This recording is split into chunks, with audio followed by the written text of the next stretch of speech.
Two retired FBI agents, same case, same week. One said the investigation was running out of meaningful leads. The other said investigators were onto something big. Both spent decades working for the same organization. Both know how these cases work. And they said the exact opposite thing about the same investigation. Someone is wrong. And the answer to who changes everything you think you know about what happened to Nancy Guthrie. Nancy Guthrie is 84 years old. She needs medication for her heart every single day.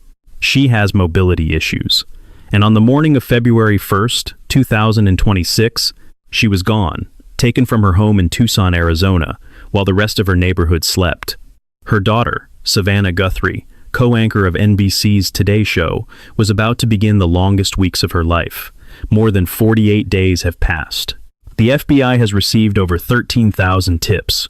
The reward for information leading to Nancy's recovery now stands at more than $1.2 million, $1 million from her family, $100,000 from the FBI, and another $102,500 from a local Arizona organization. And as of today, not a single suspect has been publicly named. But here is what no one is saying out loud. Two of the most credentialed retired FBI agents commenting on this case looked at the same evidence in the same week and reached opposite conclusions. Lance Lansing, a retired FBI supervisory special agent, told CBS News the investigation pointed to a lack of meaningful leads. He said it becomes much harder to keep an investigation going the longer it runs without a breakthrough. Maureen O'Connell, a retired FBI special agent with 25 years of experience, went on the Megyn Kelly show the same week and said something entirely different. "Those investigators know so much more than we do," she said, "and they are onto something. They are onto something big. They just may be having a hard time proving it." 5 words. They are onto something big. If O'Connell is right, this case is not going cold. It is building towards something. And if Lansing is right, the clock on Nancy Guthrie is running out. Before you can understand why two people who spent their careers reading these situations see this one so differently, you need to understand who Nancy Guthrie actually is. Not the version in the headlines. The version that explains why this happened. If you are new to this channel, subscribe now and turn on notifications. Tracking Evil with John is following every development in this case as it breaks. The last normal thing anyone confirmed about Nancy Guthrie happened on the evening of January 31st. Her son-in-law drove her home. She got out of the car. She walked inside. The door closed behind her. That sentence sounds unremarkable. It is not. Nancy Guthrie is 84 years old. She has mobility issues severe enough that daily life requires accommodation. She needs medication for her heart every single day, not occasionally, not as needed, every day. And on the night of January 31st, she was dropped off at her home in the Catalina Foothills neighborhood of Tucson, Arizona, and left there alone, not in a hotel, not at a family member's house after what was presumably a family visit, at her own home, alone. This is not a judgment about her family. Families make these decisions every day, but it is the first detail that matters for understanding what came next, because the question this case keeps circling back to is not a random one. It is specific. Someone knew Nancy Guthrie would be in that house. Someone knew her routine well enough to plan around it. The house itself matters. Nancy's home had a security gate in front of the main door, the kind investigators would later describe, as nearly impossible to break through from the outside. She had multiple cameras, a Nest doorbell camera, cameras covering the backyard, the side yard, and the pool. A layered security setup for a woman living alone. But here is the detail that investigators would not fully reckon with until days later. Nancy Guthrie's Nest camera was not subscribed to cloud storage. That means footage was not being continuously saved to a remote server. It was stored locally, and it would be overwritten after a set period of time. Anyone who had done serious reconnaissance on this house and paid attention might have known that. The neighborhood around her home adds another layer. The Catalina Foothills is a sprawling residential area. In the weeks before Nancy disappeared, several houses nearby were under construction. Workers came and went. Contractors moved through the area. And at some point before February 1st, a neighbor living close to Nancy moved out. These details sat quietly in the background while Nancy lived her routine. She went to church. She took her medication. She came home. She was, by every account, a woman whose mind was sharp even as her body required more care. And then she came home on January 31st and something in that quiet routine had already been decided by someone else. No argument, no sign of a struggle visible from the outside, no alarm that brought neighbors to their windows. The neighborhood was still. The security gate was closed, the cameras were running, and somewhere inside or just outside that picture of ordinary calm, whatever came next was already in motion. At 1:47 in the morning on February 1st, Nancy Guthrie's doorbell camera went offline. The disconnection happened fast. No extended struggle, no prolonged noise. The camera that had been recording the front entrance of her home simply stopped. 25 minutes later, at 2:12 in the morning, a different camera on the property registered movement. The system classified what it detected as a person. Nancy Guthrie did not appear at church the next morning. Her family reported her missing. When law enforcement arrived and began to process the scene, they found something on the front porch and along the driveway leading away from her home. Drops of blood, confirmed as belonging to Nancy. They were not inside, they were outside, on the porch, down the driveway, as if whatever happened to Nancy Guthrie began at the threshold and moved outward. For the next 10 days, the public knew almost nothing. The Pima County Sheriff's Department, led by Sheriff Chris Nanos, was leading the investigation. Nanos would later say his department had up to 400 personnel working the case. Tips began coming in. The FBI was called in to assist, and somewhere in the back-end systems of Google's servers, a piece of evidence was waiting to be found. Nancy's Nest camera had not subscribed to cloud storage, but Google's servers retain residual data. Working with Google directly, the FBI recovered footage that should not have existed pulled from back-end systems after the local recording had been overwritten. 10 days after Nancy Guthrie disappeared, the FBI released what they found. A figure at the front door of Nancy Guthrie's home, dressed in a ski mask, long pants, gloves, a gun holster visible on the front of the body. A 25-liter backpack from Ozark Trail, a private label brand sold exclusively at Walmart. The figure approached the door in the early morning hours of February 1st, and the FBI called this person a subject they were seeking to identify. 13,000 tips came in within days of the release. The FBI doubled the reward to $100,000. They described the subject as a male, approximately 5 feet 9 to 5 feet 10 inches tall, average build. The nation was watching, and the more carefully the retired agents looked at that video, the more something did not add up. 3 people with FBI backgrounds looked at the same footage and arrived at the same uncomfortable word: amateurish. Lance Leasing, the retired FBI supervisory special agent who would later appear on CBS, analyzed the video early in the investigation. He told CBS News he saw someone who had taken great planning to hide their appearance and yet showed poor planning and poor professionalism in how they approached the door. The subject's head was down as they neared the entrance. They appeared, Leasing said, almost surprised that there was a doorbell camera there. Anyone who had done real reconnaissance would have known about that camera. Then the subject reached toward it, not to rip it off, not to smash it. They appeared to cover it using a gloved hand and then tried to pull something from the front yard, using it to block the lens. The gloves themselves became a focal point. Leasing noted they appeared oversized, possibly multiple layers. With gloves that thick, operating the gun in the holster would be extremely difficult, almost impossible to fire accurately. Johnny Grusing, a former FBI agent with 25 years in the Bureau's Denver division, a man who spent his career investigating violent crimes and serial killers, went further. He told Fox News the gun was positioned on the front of the subject's body, which he described as not tactically sound. Combined with the gloves, he said, the weapon may have functioned primarily as a prop, something to instill fear, not something intended to be fired. And then there was the single detail that restructured everything else. The subject was not forcing the door. The subject was not breaking the glass. According to Grusing's analysis of the footage, the subject appeared to be ringing the doorbell or knocking, trying to get Nancy Guthrie to come to the door herself. People who break into houses do not knock. Now hold that thought, because there is one more piece of the scene that no official source has fully explained.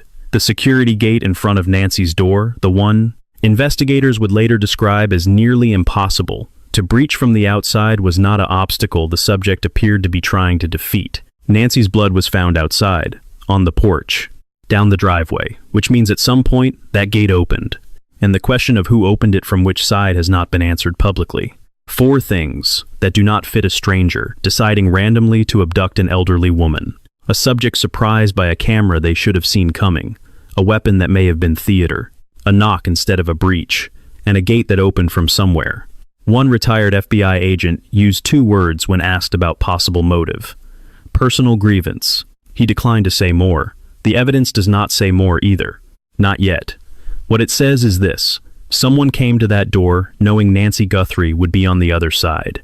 While the public focused on the released footage, investigators were already working multiple threads simultaneously, and each one was more complicated than it looked from the outside. The DNA evidence seemed like the most promising lead. A mixed sample had been recovered from inside Nancy Guthrie's home, not from the porch, not from the driveway, but from inside. Mixed DNA means genetic material from more than one person. Pima County Sheriff Nanos acknowledged publicly that investigators were struggling to process it. The mixture potentially contained DNA from several individuals, he said. The FBI was pursuing forensic genetic genealogy, the same technique that had identified Brian Kohberger as the suspect in the murders of 4 University of Idaho students in 2022. Lance Lysing addressed this directly on CBS.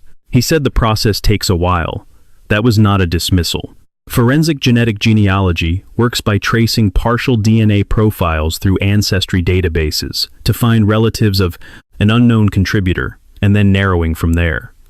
It has broken cold cases that sat untouched for decades, but it requires time, and it requires a clean enough sample to extract a usable profile from. 16 pairs of gloves had been found in the area near Nancy's home. Investigators processed all of them. Most were traced back to members of the search teams. 1 pair led to a local restaurant worker. That person was not connected to the case. The cameras at Nancy's property had not finished giving up their information. The FBI recovered thumbnail images from motion-activated cameras positioned at 3 locations around the house: the backyard, the side yard, and the pool area. These images captured people in and around the property in the weeks before Nancy disappeared. Family members, landscapers, pool workers, law enforcement officers who arrived after she went missing. CBS News reported that nothing in those images was deemed suspicious, and none of the footage captured the subject from the doorbell video or showed anything from the night Nancy disappeared. But what those images did produce was a list. Everyone who had legitimate access to the exterior of that property in the weeks before February 1st documented, now known to investigators. That list mattered more than it might appear, because the FBI also acquired something else, footage from inside an Uber vehicle, a rideshare Nancy had taken, possibly, according to reporting by News Nation, the last known video of Nancy Guthrie before her disappearance. The timeline of her final hours was becoming clearer, even as the identity of who took her remained opaque. And then, the FBI went back to the neighborhood. Not for the first time. This time they were asking about specific people. News Nation's Brian Enton reported that agents were returning to homes near Nancy's and asking residents about a neighbor who had moved out shortly before Nancy disappeared. They were also asking about houses under construction in the area and requesting the names of contractors and construction workers who had been on those sites. Lance Lysing addressed this pattern of behavior on News Nation. Investigators retracing their steps in a neighborhood, he said, is not a sign they are going backward. It is a sign they are moving forward. This is what a focused investigation looks like from the outside. Not dramatic, not fast. Subpoenas, bank records, phone records, the names of people who were near a house before a woman was taken from it. And somewhere in that accumulation, according to Maureen O'Connell, something the public has not been told yet. The investigation had a public face and a private one. And by the time the 6th week arrived, the gap between them had grown wide enough that even outside observers could see it. Sheriff Chris Nanos had been the public face of this investigation from the beginning. He was the one holding press conferences, giving interviews, updating the nation on a case that had become one of the most watched missing persons investigations in recent American memory. And in those appearances, he said something that no one could quite reconcile with the absence of an arrest. "We believe we know why he did this," Nanos told NBC News. The kidnapping was targeted. He declined to say more, citing the integrity of the investigation. Read that again slowly. Law enforcement believes they know the motive. They believe the crime was targeted. And the suspect could, in Nanos's own words, absolutely strike again. If you know why, and you believe it was targeted, and you think the person responsible might do it again, the question that follows is not complicated. Why is no one in custody? That question had no public answer. But around it, a second story was quietly developing, one that had less to do with the crime itself, and more to do with the machinery supposed to be solving it. In December of 2025, weeks before Nancy Guthrie disappeared, Nanos sat for a deposition. He was asked whether he had ever been suspended during his career in law enforcement. He answered no. Records from his former department in El Paso tell a different story. 8 suspensions. Documented. That is not a discrepancy in recollection. That is a documented contradiction between sworn testimony and official records. By late February, the Pima County Sheriff's Department announced it was refocusing its resources, pulling back officers who had been assigned from other units and returning the investigation to a smaller team of detectives directly assigned to the case. Around the same time, a volunteer-led search organization called the United Cajun Navy offered what its leadership described as a full operation package to Sheriff Nanos. The offer was not accepted. Retired FBI agent Jennifer Coffindaffer publicly questioned that decision, writing on social media that she wondered why Nanos kept turning away proven capabilities. The criticism was not coming from anonymous commentators. It was coming from people who had spent careers inside federal law enforcement, people who knew what a missing persons investigation at this scale required. And then the FBI started moving differently. Federal prosecutors began accompanying FBI special agents to Nancy's home. Coffindaffer, who had been analyzing the case publicly as a contributor to News Nation, wrote that it was becoming obvious the FBI was positioning to oversee the investigation in a task force setting. The legal significance of federal prosecutors joining field visits, she explained, connected to a federal statute. If a kidnapping victim is not released within 24 hours, it is presumed the victim was transported across state lines, bringing the case fully into federal jurisdiction. She called it a pretty good indication that the Bureau was taking over. She called it great news. On March 12th, a recall effort against Nanos officially began. The Pima County Elections Department confirmed that signature collection had started. More than 120,000 signatures would be required within 120 days to force a recall election. The Pima County Board of Supervisors scheduled a meeting for March 24th to discuss Nanos's employment history. A congressional candidate who had helped launch the recall effort told reporters that Nanos was an embarrassment and that both Republicans and Democrats in the area were united in that view. Nanos acknowledged the recall publicly. "It is the right of the people," he said. Meanwhile, on March 6th, something shifted in the neighborhood around Nancy's home. Agents wearing shirts that read "Violent Crimes Task Force" went door to door. Not the same canvas that had happened in the early days of the investigation, something more focused. A neighbor who spoke to News Nation's Brian Enton described them as noticeably more directed in their questioning than earlier visits. Maureen O'Connell, the retired FBI agent who would later make headlines with 5 words, addressed this directly. "When you are focused," she said, "you are not scattered. You have something to focus on. The evidence is leading you somewhere specific." The case had 2 realities running in parallel, one visible from the outside, weeks without a press conference, a reward that had not produced a named suspect, a sheriff facing a recall, a family still waiting, and one visible only from the inside, a federal task force taking shape, investigators asking sharper questions about specific people, DNA being processed through a technique capable of identifying someone from nothing more than a partial genetic trace. Subscribe to this channel if you have not already, and leave a comment below with what you think is the reason it took nearly 7 weeks for the FBI to formally step into the lead role here. Because the answer to that question matters for what comes next. And what comes next is the part that changes how you read everything that came before. 2 retired FBI supervisory agents. One said lack of meaningful leads. One said onto something big. The entire country spent a week trying to decide which one to believe.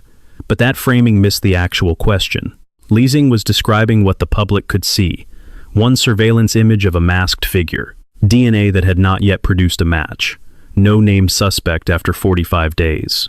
From the outside, measured against the timeline of a case with this much attention and this many resources, the visible record was sparse. That is what he said. And he was not wrong about what was visible. O'Connell was describing something different. She was describing behavior, not evidence released to the public behavior of the investigators themselves. She had watched the Violent Crimes Task Force mobilize. She had watched federal prosecutors join field visits. She had watched agents return to the same neighborhood with more precise questions about specific people. Focused, she said, not scattered. Here is the distinction that resolves the contradiction. An investigation can be evidence-poor in its public presentation and operationally advanced at the same time. These two things are not mutually exclusive. In fact, in high-stakes kidnapping cases where prosecution is the goal, they often go together deliberately. You do not announce what you know. You build the case until it holds in court.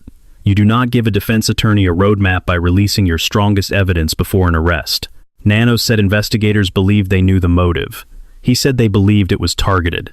O'Connell said investigators were having a hard time proving it. Take those three statements together and a specific picture emerges.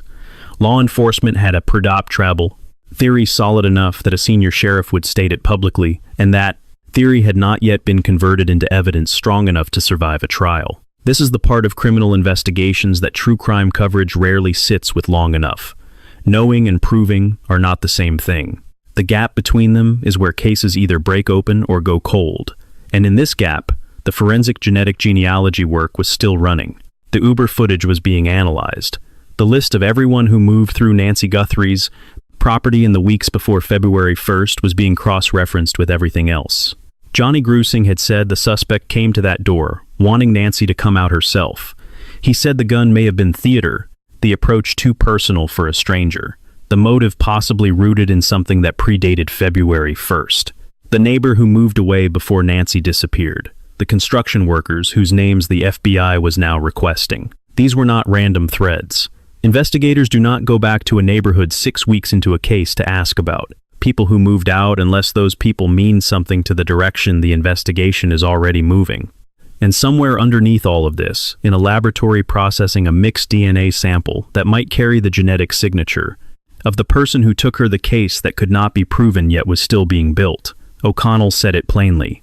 Those investigators know so much more than we do. If she is right, the silence is not the sound of an investigation failing. It is the sound of one that is not ready to move yet.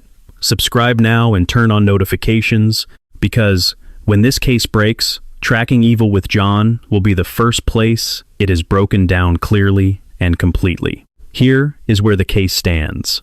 A violent crimes task force is actively working the neighborhood. The forensic genetic genealogy process is ongoing. The same methodology that took Brian Kohberger from unknown subject to arrested suspect, and it has resolved cases that sat cold for 30 years. FBI billboards are running across Arizona, California, Texas, and New Mexico, funded through a partnership with Clear Channel Outdoor. More than 1,500 additional tips arrived after the family announced the reward, and law enforcement has stated the tip line remains active and operative. The family has not stopped. Savannah Guthrie and her siblings offered $1 million for information leading to their mother's recovery. Not her case, not a conviction, her recovery. That language is specific and intentional. O'Connell addressed the reward's investigative value directly. If more than one person was involved in taking Nancy, and she believes the evidence suggests that then the reward creates pressure between them. People who commit crimes together do not trust each other. $1 million changes the calculation for everyone who knows something. The FBI stated publicly that the tip line should be used only for serious, detailed, fact-based information, not well wishes, not theories, actionable leads, which means they are still receiving enough volume that they need to manage the signal-to-noise ratio, which means the case has not gone quiet on the comm. Inside, even when it appears quiet from the outside. What remains unanswered is the question that has sat at the center of this since the beginning. Where is Nancy Guthrie? She was 84 years old, dependent on daily cardiac medication, with mobility limitations, on the night she was taken. Every day that passes without her medication is a day that carries real consequences for her. Health. Law enforcement has operated this investigation under the presumption that she is alive. That presumption has been stated by the Pima County Sheriff's Department explicitly. The family has asked the public not to stop praying, not to stop hoping. The investigation is not over. The case is not closed. Nancy Guthrie has not come home. What this case asks us to think carefully about is not just the crime itself, but two things running beneath it. The first is practical and immediate. Nancy Guthrie's home had cameras, a security gate, and a neighborhood setting that most people would consider reasonably safe. None of it was enough. The camera that should have captured everything had no cloud backup, and the footage would have been lost permanently if not for an extraordinary technical recovery effort by the FBI working with Google. That is not a standard outcome. For anyone responsible for the safety of an elderly person living alone, cloud-connected cameras with active backup subscriptions are not an upgrade. They are baseline. The behavior at her door, a knock rather than a forced entry, a subject who needed the door to open from the inside points toward targeted access. That means the people around a vulnerable adult matter as much as the locks on the door. The second is systemic. This case exposed, in public and in real time, what happens when local law enforcement and federal agencies operate in friction rather than coordination. The delay in formal FBI task force involvement nearly 7 weeks into a high-profile kidnapping is not a detail. It is a question about how jurisdiction and institutional relationships determine the pace of justice in cases where pace is everything. These are not abstract observations. They are the specific shape that this specific case leaves behind. Nancy Guthrie has been missing for more than 48 days. The investigation is active. The task force is working. The DNA is being processed. And somewhere in a laboratory, or in a file of cross-reference names, or in a detail from an Uber video that has not yet been made public, the answer may already exist. The question is whether it can be proven before it disappears. Maureen O'Connell said investigators were onto something big. She said they just may be having a hard time proving it. That phrase, having a hard time proving it, is the one worth sitting with, because it implies the shape of the answer is already visible to the people inside this investigation. What comes next is not discovery, it is construction. And constructed cases, when they hold, result in arrests that stick. The next video on this channel will break down exactly how forensic genetic genealogy works, and why, in a case with a mixed DNA sample containing material from multiple people, the technique is both the most powerful tool available and the most complicated one to deploy. If you want to understand what is actually happening in that laboratory right now, that is where we are going next. Subscribe, turn on notifications, and if you have any information related to this case, the number is 1-800-CALL-FBI. Tracking Evil with John. We follow it all the way.